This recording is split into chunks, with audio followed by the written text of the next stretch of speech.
जय जगन्नाथ। तो आज आपण मान पई आउ गोटे नुआ रिक्रुटमेंट आसी जाइए। तो एथिरे आपण मानकर जो रिक्रुटमेंट रही आपण मान कौन सी परीक्षा देवा पड़ोनी। तो यहीटा आपण डायरेक्ट निजुक्तिटा पाई पारिबे। तो यहीटा केवल से जिलार पिला पाई पारिबे जो जिलार रिक्रुटमेंट पाई बाहरी। तो एथिरे आपण मानकर बयस 19 रु 37 मध्य थिले आपण माने जो पोस्टा बाहरी से पोस्टा आवेदन करें। एवं आपण मानकर क्वालिफिकेशन 8 दशम पास बा फेल होते आपण माने यही पोस्टर भरपूर फायदा उठे पारे। जदि आपण फेल होती ताले आपण माने आवेदन करें। जदि आपण मानक बयस 37 भितर रही एवं जो दरमा रही आपण मानकर मंथली सैलरी 19,000 पर्यंत रही यही निजुक्ति रे। तो आपण माने यही सब पोस्ट कोटी आवेदन करेंगे एवं यार डिटेल्स कौन कौन रही आपण मानकु को बेनिफिट मिलिबो यही जॉब रु चलतु से गुड़ाक डिटेल्स देखि नेबा। तो डिटेल्स देखिया पूर्व जदि चैनल नुआ अछंती ताले चैनल को सब्सक्राइब करंतु एवं लाइक शेयर कमेंट करने को जमार भूलिबेनी। सांग मानक मध्य शेयर कर दियंतु जहाद्वारा कि सेमाने यही जॉब गुड़ाक आवेदन करें एवं सेमाने मध्य बेनिफिट पाई पारिबे। एवं आपण मानक कौन सी परिवार वर्ग मध्य शेयर कर दियंतु जहाद्वारा कि सेमाने मध्य आपण मानक भलिया एभलिया निजुक्ति खबर प्रतिदिन पाई पारुथिबे। तो चलंतु निजुक्तिटा कौन रही एवं केतोटी पदवी रही एवं आपण केमिति आवेदन करें तार डिटेल्स आमे एई वीडियो रे देखि नेबा। तो चलंतु ताहा स्टार्ट करिया।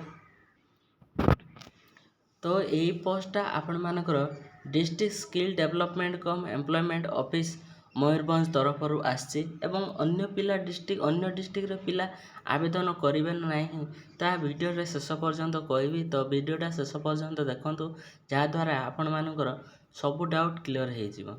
तो एथिरे आपण मानकर कौन रही ना आपण मानकर यही पदवीटा जो मयूरभंज बारिपदा तरफ आसी आपण मानकर डेट एटा 16/4/2024 रे बाहरी। तो एथिरे कौन रही ना junior employment officer employment sub office Karanjia ESO Rairangpur Udala ESO तरफ रही। आपण मानकर एथिरे जो रही organisation of counselling camp SIS India LTD selection security guard. तो आपण मानकर एसआईएस इंडिया एलटीडी तरफ आपण मानकर सिक्योरिटी गार्ड रही। तो आपण मानकर एटा सिक्योरिटी गार्ड जॉब रही। तो एथिरे आपण मानकर कौन रही ना आपण मानकर जते सब मयूरभंज डिस्ट्रिक्ट कैंडिडेट अछंती आपण माने ट्रेनिंग नहीं पारे सिक्योरिटी गार्ड आपण मानकर Choudwar Cuttack centre and placement after 1 month माने आपण मानकर गोटे मास पर आपण मानकर ट्रेनिंग नेबे गोटे मास तापर आपण मानकर निजुक्तिटा पाई पारिबे।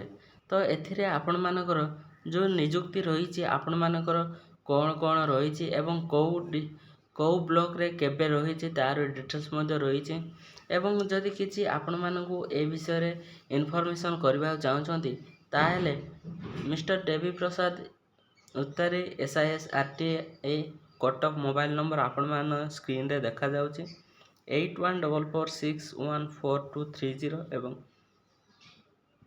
7008333922 रे आपण माने कांटेक्ट करी डिटेल्स बुझी पारे।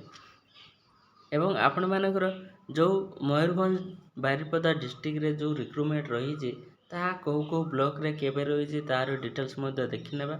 एवं आपण मानकर आउ अनेक गुड़ा इनफॉरमेशन रही वीडियोटा शेष पर्यंत देखंतु चलंतु से इनफॉरमेशन देखि नेबा। तो एथिरे आपण मानकर क्वालिफिकेशन रही 10th पास बा 10th फेल आपण मानकर एज 19 to 37 मध्य थिले आपण माने आवेदन करेंगे एवं सैलरी 14,000 रु 19,000 पर्यंत रही। डॉक्यूमेंट आपण मानकर original certificate passport blood group passport size photo एवं पासबुक रही। रजिस्ट्रेशन फी आपण मानकर जेतेबेले सिलेक्शन पाई जिवे सेतेबेले आपण मानकर जो रही ଡକୁମେଣ୍ଟ ସେଇଟା ଧରିକି ଯିବେ ଏବଂ ରେଜିଷ୍ଟ୍ରେସନ୍ ଫି ଆପଣମାନଙ୍କର ଯେତେବେଳେ କ୍ୟାମ୍ପ ସିଲେକ୍ସନ୍ ପାଇଁ ଯିବେ ସେତେବେଳେ ଆପଣମାନଙ୍କୁ 350 ଦେବାକୁ ପଡ଼ିବ ଏବଂ ଟ୍ରେନିଂ ଫି ଆପଣମାନଙ୍କର 5867 ରହିଛି, ଯାହାକି ଗୋଟେ ମାସ ପାଇଁ ରହିଛି। ଆପଣମାନଙ୍କର ରିକ୍ରୁଟମେଣ୍ଟ ଯେତେବେଳେ ହେବେ ସେତେବେଳେ ଆପଣମାନଙ୍କୁ ପଇସା ସବୁ ବାହାରିଯିବ। 5000 କିଛି ବଡ଼ କଥା ନୁହଁ। ତ ଆପଣମାନେ ଯଦି 10th ପାସ୍ ବା ଫେଲ୍ ହେଇଛନ୍ତି ଆପଣମାନେ ଏଇସବୁ ଯେଉଁ ବାହାରିଛି ସିକ୍ୟୁରିଟି ଗାର୍ଡ଼ ଆସ୍ପିରାଣ୍ଟ ପାଇଁ ଆପଣମାନେ ଆବେଦନ କରିପାରିବେ। ଏବଂ ଯେତେବେଳେ ଆପଣମାନଙ୍କୁ ଟ୍ରେନିଂ ଦିଆଯିବ ସେତେବେଳେ ଆପଣମାନଙ୍କୁ 4133 ଟଙ୍କା ଆପଣମାନଙ୍କୁ ଆହୁରି ଦେବାକୁ ପଡ଼ିବ, ଯାହାକି ଟ୍ରେନିଂ କିଟ୍ ଆପଣମାନଙ୍କର ଯେଉଁ ୟୁନିଫର୍ମ, ସୁଜ୍, ତାପରେ ଟି ସାର୍ଟ, ଆପଣମାନେ ଯାହା ଯାହା ସିକ୍ୟୁରିଟି ଗାର୍ଡ଼ର ନିଡ଼େଡ଼ ରହିଛି ତାହା ସବୁ ଆପଣମାନଙ୍କୁ ମିଳିଯିବ। ଯେଉଁ ଆପଣମାନଙ୍କର ରହିଛି 25 ଏବଂ 24 ତାରିଖ ଆପଣମାନଙ୍କର ଏପ୍ରିଲ ମାସରେ ଏମ୍ପ୍ଲୟମେଣ୍ଟ ସବ୍ ଅଫିସ୍ କରଞ୍ଜିଆଠାରେ ଆପଣମାନଙ୍କର ଭେନ୍ୟୁ ରହିଛି। ତ 24 ତାରିଖରେ ମଧ୍ୟ ରହିଛି ଏବଂ 25 ତାରିଖ ମଧ୍ୟ ରହିଛି। ତ ଆପଣମାନେ କରଞ୍ଜିଆରେ ଯେଉଁମାନେ ବିଲଙ୍ଗ କରନ୍ତି ଆପଣମାନେ ସେଇଦିନ ଯାଇକି ଆଟେଣ୍ଡ କରିପାରିବେ। ତାପରେ 29 ଏବଂ 30ରେ ରହିଛି ଆପଣମାନଙ୍କର ଏପ୍ରିଲ ମାସର 29 ଏବଂ 30ରେ ରାଇରଙ୍ଗପୁର ରହିଛି। ତ ଆପଣମାନଙ୍କର ଏମ୍ପ୍ଲୟମେଣ୍ଟ ସବ୍ ଅଫିସ୍ ରାଇରଙ୍ଗପୁରରେ ଆପଣମାନଙ୍କର 29 ଏବଂ 30ରେ ଆପଣମାନଙ୍କର ଯେଉଁ ଏଇ ଏମ୍ପ୍ଲୟମେଣ୍ଟ ସବ୍ ଅଫିସରେ ଆପଣମାନଙ୍କର ଏଇଟା ସିଲେକ୍ସନ୍ ପ୍ରୋସିଜର କରାଯିବ। ତାପରେ ଆପଣମାନଙ୍କର 1 ତାରିଖ ମାନେ ମେ ମାସ 1 ତାରିଖରେ ଆପଣମାନଙ୍କର ଏମ୍ପ୍ଲୟମେଣ୍ଟ ସବ୍ ଅଫିସ୍ ଉଡାଲା ଏବଂ 2 ତାରିଖ ମଧ୍ୟ ଆପଣମାନଙ୍କର ଏମ୍ପ୍ଲୟମେଣ୍ଟ ସବ୍ ଅଫିସ୍ ଉଡାଲା। 3 ତାରିଖରେ ଆପଣମାନଙ୍କର ଡିଷ୍ଟ୍ରିକ୍ଟ ସ୍କିଲ୍ ଡେଭଲପମେଣ୍ଟ କମ୍ ଏମ୍ପ୍ଲୟ ଅଫିସ୍ ମୟୂରଭଞ୍ଜ ବାରିପଦାରେ ଏବଂ 4 ତାରିଖରେ ଆପଣମାନଙ୍କର ଡିଷ୍ଟ୍ରିକ୍ଟ ସ୍କିଲ୍ ଡେଭଲପମେଣ୍ଟ କମ୍ ଏମ୍ପ୍ଲୟମେଣ୍ଟ ଅଫିସ୍ ମୟୂରଭଞ୍ଜ ବାରିପଦାରେ ରହିଛି।